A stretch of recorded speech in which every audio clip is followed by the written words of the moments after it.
Hey, Hey, buddy. how you How you doing? doing? I'm good. I'm very good. It's good we're Good. chatting. It's been Good. a couple of months since we were like ships passing in the night at shows. Ships passing in the night, but it's a consistent passing every It, few months, years. it definitely is. Definitely is. So congrats, man. Album's out on Friday and I'm fucking digging it. It's really Oh, cool. thanks, man. Thank you very much. I So like appreciate that. you had Year of the Tiger, which was a concept record. You had Ides of March, which was kind of to me an experimental record, lots of different sounds, lots of different vibes. The Art of Letting Go is like to me just straight up cool bluesy rock songs. Just it's just straight down the line. Great guitar playing, great instrumentation, great Thank you. vocals. Is that what you Thank were you. going for? Yeah, I was just trying to, I just wanted to make a riff-based record this time, and maybe I'll make more of them. I did really enjoy it. It was kind of an excuse to play guitar a lot. I just wanted to, stretch out there and not just write the riffs, but do a lot of soloing and kind of go back to where I started, many many years ago as a young guitar player. And well, a lot of the guitar players that you would have loved growing up would have been very blues based and also in the rock world. So, you hear it come out in this playing, and it's not that if you're an Alter Bridge fan, if you're a Slash fan, you'll see some common threads. It's not like they're totally different, but it's just a different side of you that people may not know because there's so many labels in 2024 of what people are and what they do. So would you say it's just you stripping back to your core in a way? Yeah, I think in a way, it's just it was me allowing myself to go back and do I guess where I'm most comfortable, and not be too stressed out about whether there were things that where the lines would be blurred. It's just like, well, yeah, but you play in rock bands. It's what you're known for. And you're also one of the primary writers in the other entities. So, yeah, and you play guitar in one of them as well. So there are going to be things where it's like, oh yeah, I hear similarities there, and that's okay. It's like, I think the thing that helped me, especially with like Alter Bridge, is just there's more roll than rock in what I'm doing Yeah, here. yeah, Alter Bridge is heavier and it's, we use a different approach, more of a metal approach. This is more blues based. And this has certain hallmarks that kind of fall in line with what we do with Slash.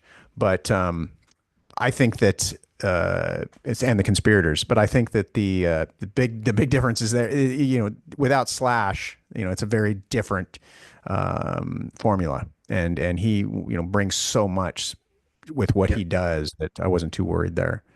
yeah. Like for me, sort of being around you guys for quite a long time now, um, this album has a lot more grease on it. It's really like it's I don't know, it's like you set some sage up or some lavender or some shit or just kick back because there's some real chill to it, even though there's some aggression as well. And I hate the fact that while Frank is an amazing guitar player, that you don't play a lot of guitar in Slash. So to hear you play is amazing because people will actually understand that you're a guitar player first. Thank you. No, I do love the guitar, and my love affair with it has not dwindled in 40 years. I'm still enamored. Yep.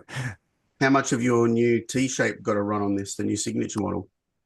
uh, Everything you hear other than the acoustic. That's the T shape. Yeah, it's the signature guitar. Straight into my diesel Paul amp, but kept it really simple. Yep. And you used Elvis again for production. It seems that that's if it ain't broke, don't fix it. Yeah, especially for a record like this, I knew this is totally in his wheelhouse. I knew as far as, the blues based rock, he's known as being like a really heavy guy and has recorded a lot of heavy bands. But he came up that when he was when he was a young man, I think he was in a band that was more akin to like the Black Crows. That was kind of his thing. So I felt like, this would be perfect for him. It's funny you actually mentioned the Black Crows. We try to be really professional when we do interviews and have notes and stuff.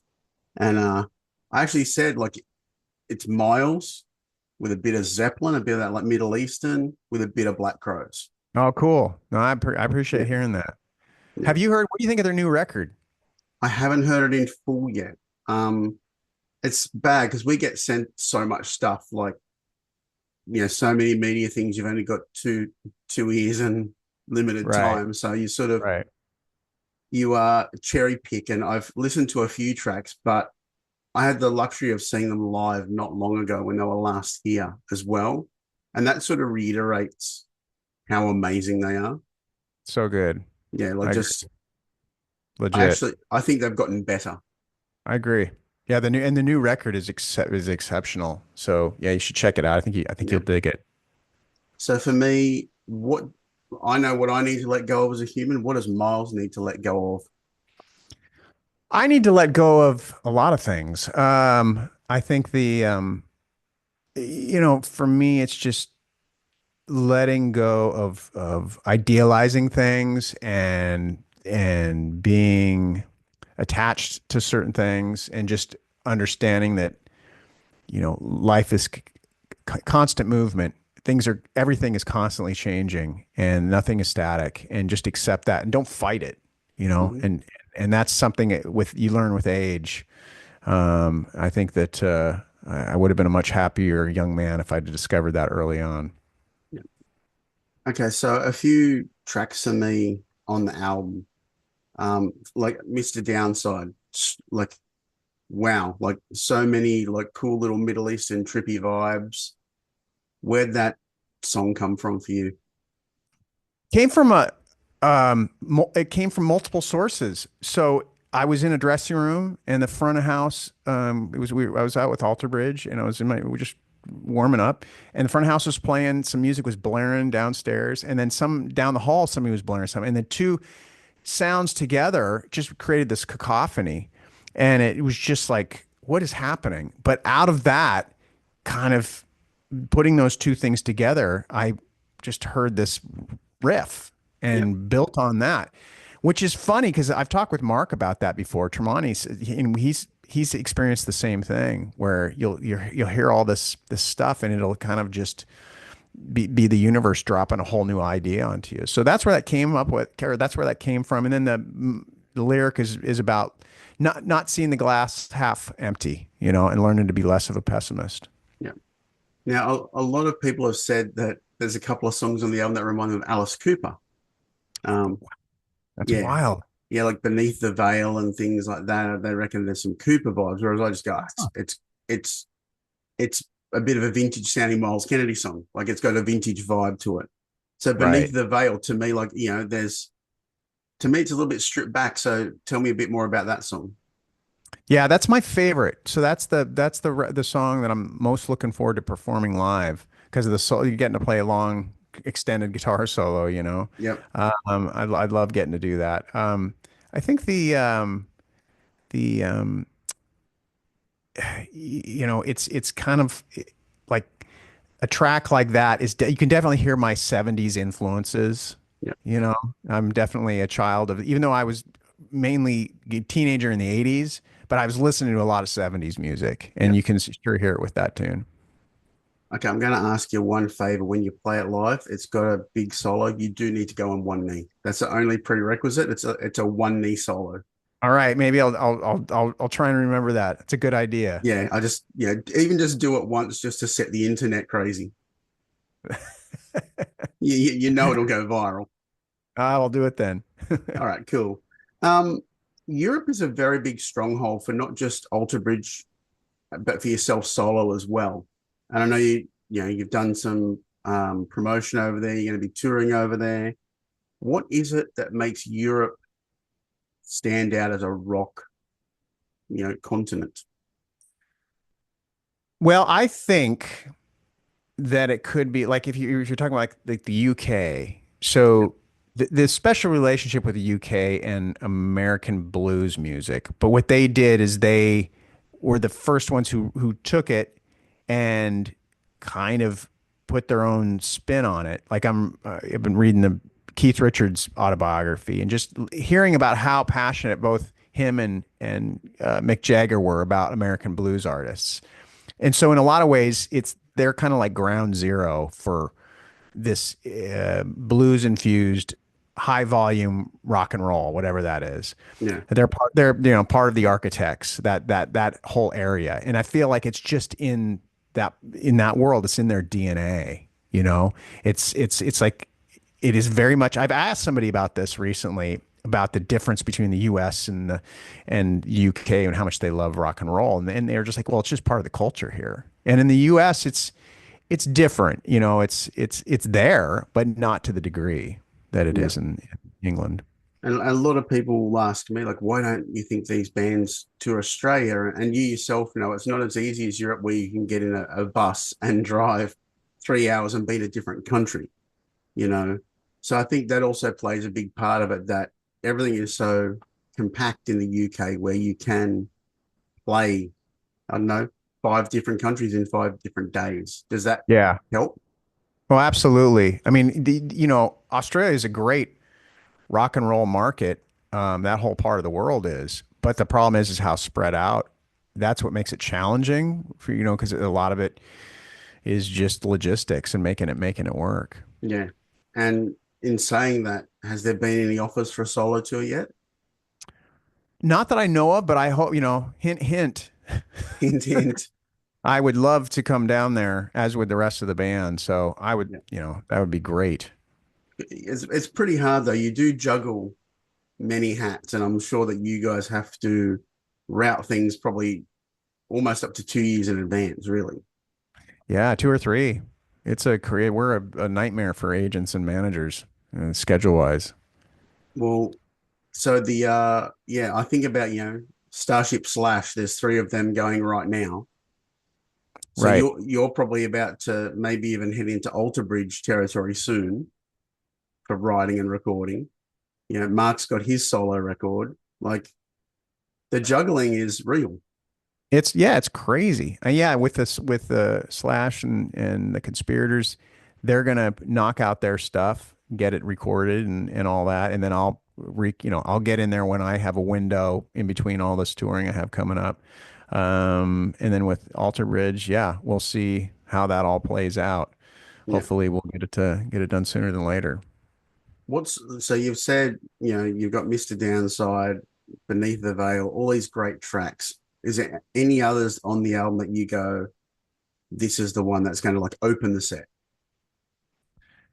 Yeah, I feel like the opening track on the record, "The Art of Letting Go," would be a fun way to open the set. I feel like it's a statement right out of the gate, with Yeah. that riff. Yeah. So I'm still trying to massage the set and figure out what it's going to be, but I could see that one being a possibility.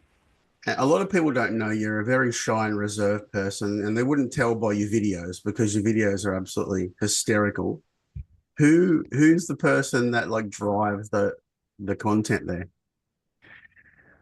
Well, there's a number of, it kind of depends on the video. So for the first video, for Say What You Will, I remember talking with Tim, my bass player and manager as well, and he's got a lot of great ideas when it comes to like the video content and all that. So we were riffing on that, trying to figure out what we didn't want. And one of the things I said, I didn't want this to be too serious. I haven't had the opportunity to make a video that's a little more lighthearted. And so that's how that whole thing came to be. Now with the song, the most recent video with "Miss You When You're Gone," he'd had this concept for a while. He's like, this idea of like a house with a ghost, and so that song was perfect for that. I think that was just like it was the time.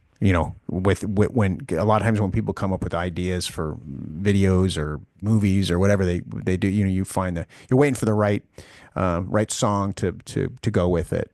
So Yeah. I'm really happy with how that turned out. Yeah. Now, are you going to plan to play the album in full, or are you going to sort of leave some aside? I think we're going to try and play a lot of this record.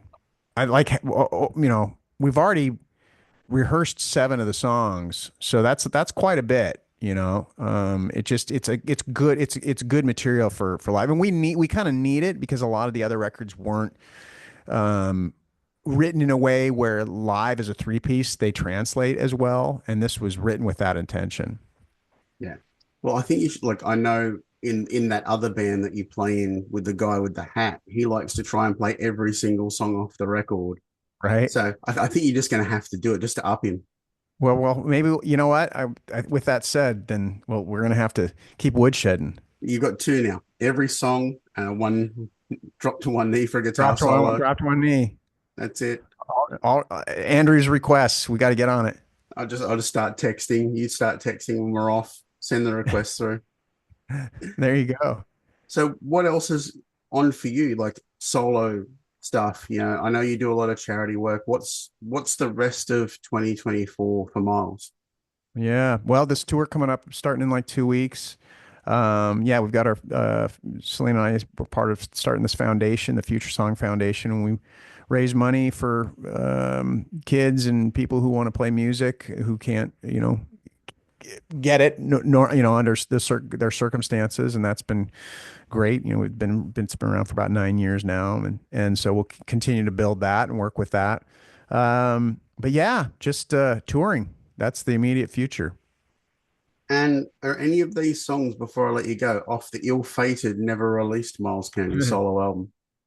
None of these. No, these are all yeah, on the first two records each had a song off the ill-fated record. Love Rain Down was off of that, and then Love Can Only Heal. Love, obviously, a lot of love.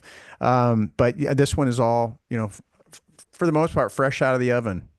Awesome. Maybe you think you might release those tracks for bonus tracks, Um, the leftovers, so to speak?